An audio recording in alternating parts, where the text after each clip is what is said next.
We are going to focus on the human body, and as we do that, we're going to divide it into three main parts. We're going to first address part one today, the skeletal, muscular, and nervous systems. Let's start with the skeletal system. The skeletal system not only protects and supports the body, allowing for movement, but it also produces many different substances. It produces red blood cells.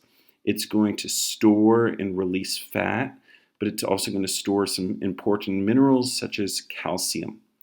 Now, bones are grouped into two main parts, the axial skeleton and the appendicular skeleton. The axial skeleton is basically the main trunk or body. This is going to consist of the head, the vertebrae, so the vertebral column, and the chest, the thoracic cage.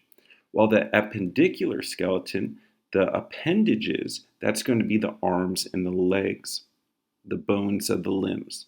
Now, there are a total of 206 bones in the body. 80 of these are in the axial skeleton, the main trunk, and 126 of these are in the appendicular skeleton, 64 being in the upper arms, okay, wrist, fingers, and 62 being in the lower appendicular skeleton in the legs, toes, feet. So there's actually more in the arms. The bony skeleton makes up 1/5 of the body weight. Those 206 bones of the body not only consist of large bones, but very small bones as well. Some of those small bones are called sutures, which are between the bones in the skull. And then there's also the middle ear bones. We have a total of 6 middle ear bones, 3 on each side, that connect the eardrum to the cochlea. And we'll talk about those a little bit later. Now, the bones specifically are going to protect the body.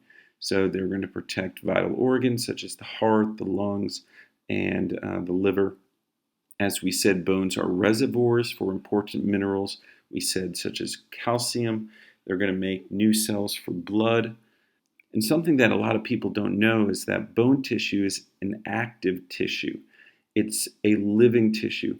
It's even though it's very firm and hard, it is going to be somewhat flexible because of the consistency that it has, as it holds about 22% of water. Now, bones, when they are broken, they can repair themselves.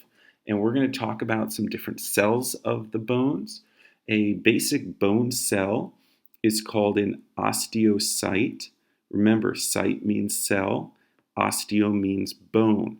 Now, when a bone is broken, we have osteoblasts. And osteoblasts build. So think about B for blast, B for build.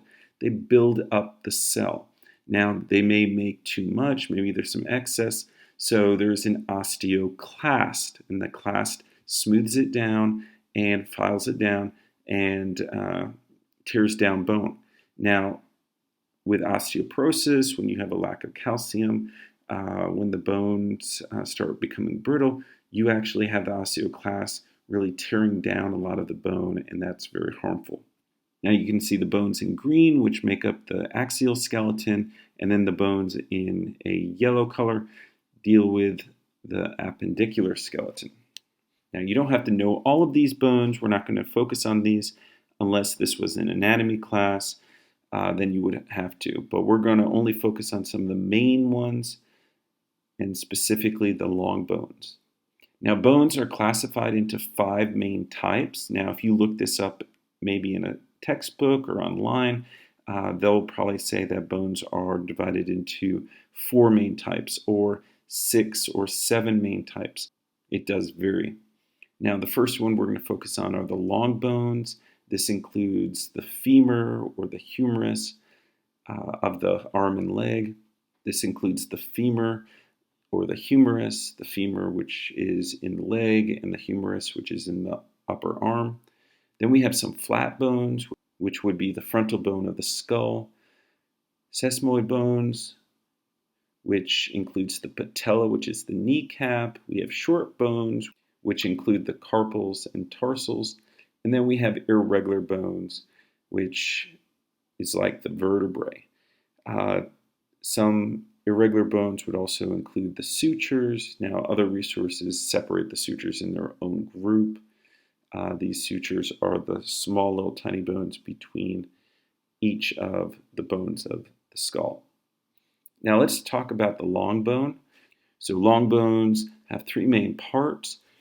Along that long tube of the long bone, you have compact bone. On the ends of the long bone, you're primarily going to have a lot of spaces in those ends, and that's going to be spongy bone.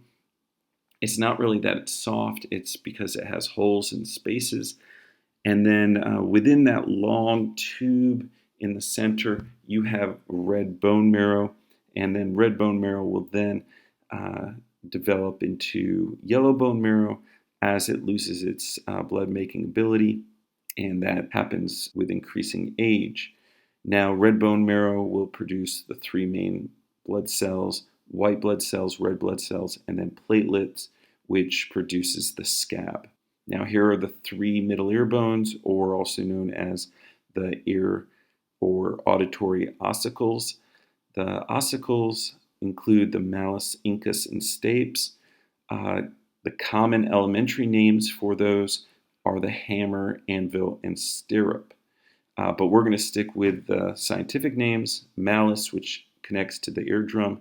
Then you have the incus, which carries the vibrations through from the malleus, so from the eardrum to the malleus, to the incus, and then to the stapes.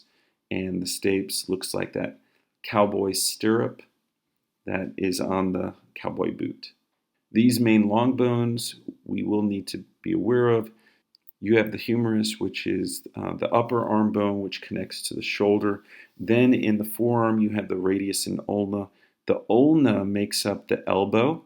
As you can see, it has that little hook that kind of slides into the groove of the humerus.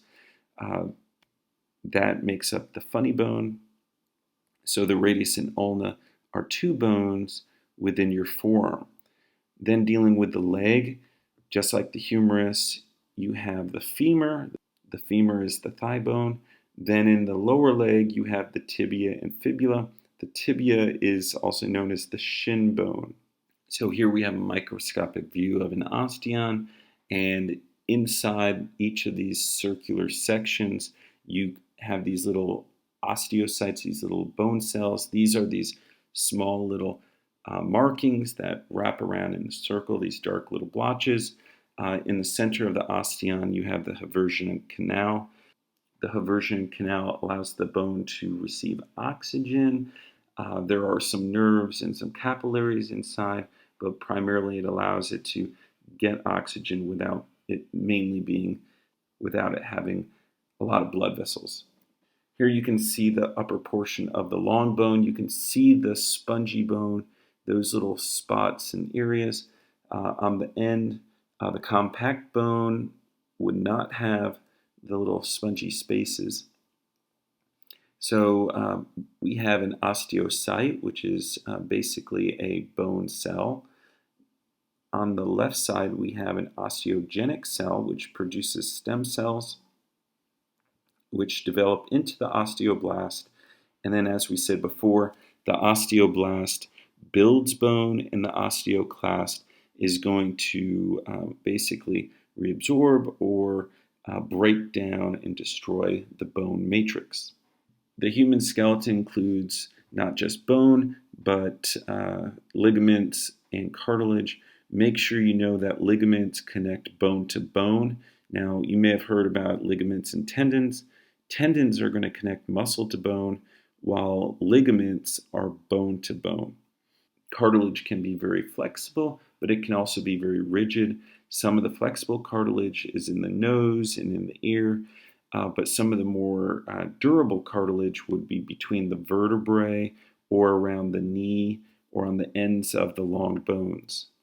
This also provides some cushioning and also preventing pain on impact, kind of like a bumper. Now let's take a look at the muscular system.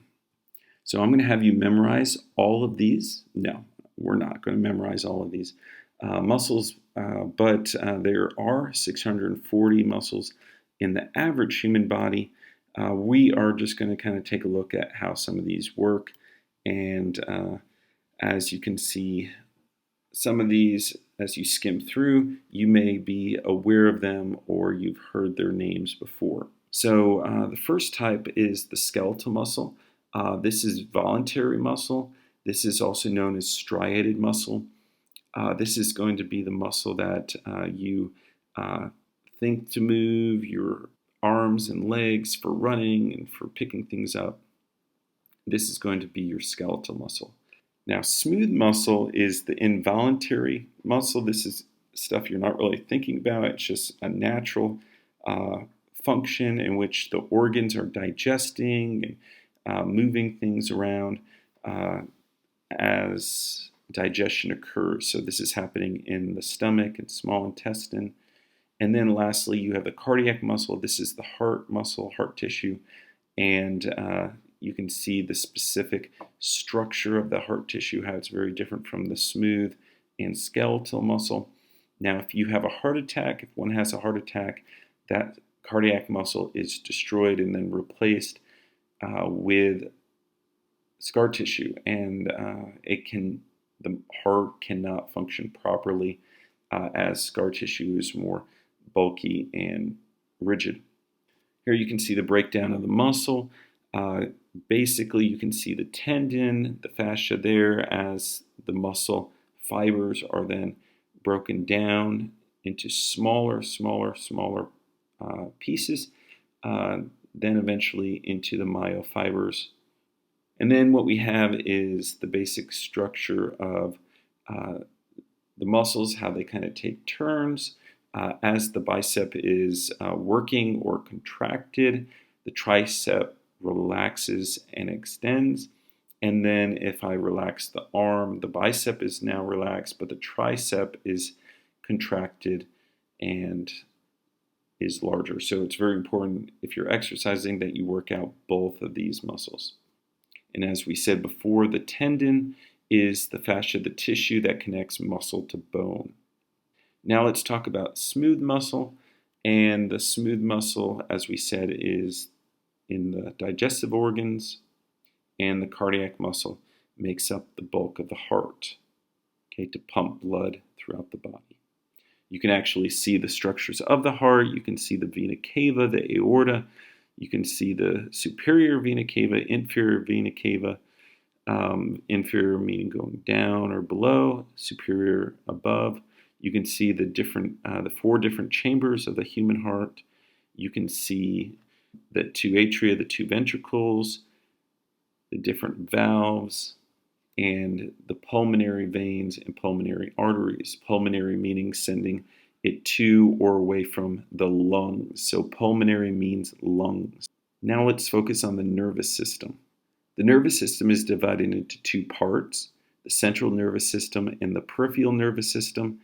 The central nervous system consists of the brain and spinal cord, while the peripheral nervous system branches off of the spinal cord, and those are the smaller nerves that spread throughout the arms, the legs, in the chest, and the lumbar or lower back areas. As you can see, the peripheral nervous system, which spreads to the body, is divided into autonomic and somatic parts. This communicates to the organs, also communicates to the sense organs, not just the digestive organs, but to sense organs and voluntary muscles. So it's divided into those 2 parts and then divided even further.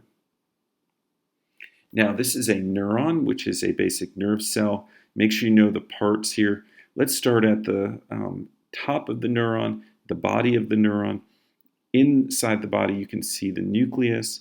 And then around the body, you can actually see all these little branches, and these are called dendrites. And the dendrites receive the impulse of the nerve cell, and then they pass that impulse from the body to the axon. And you can actually see how the axon is covered in a protective covering, a myelin sheath, and the spaces between the myelin sheath are called the nodes of Ranvier.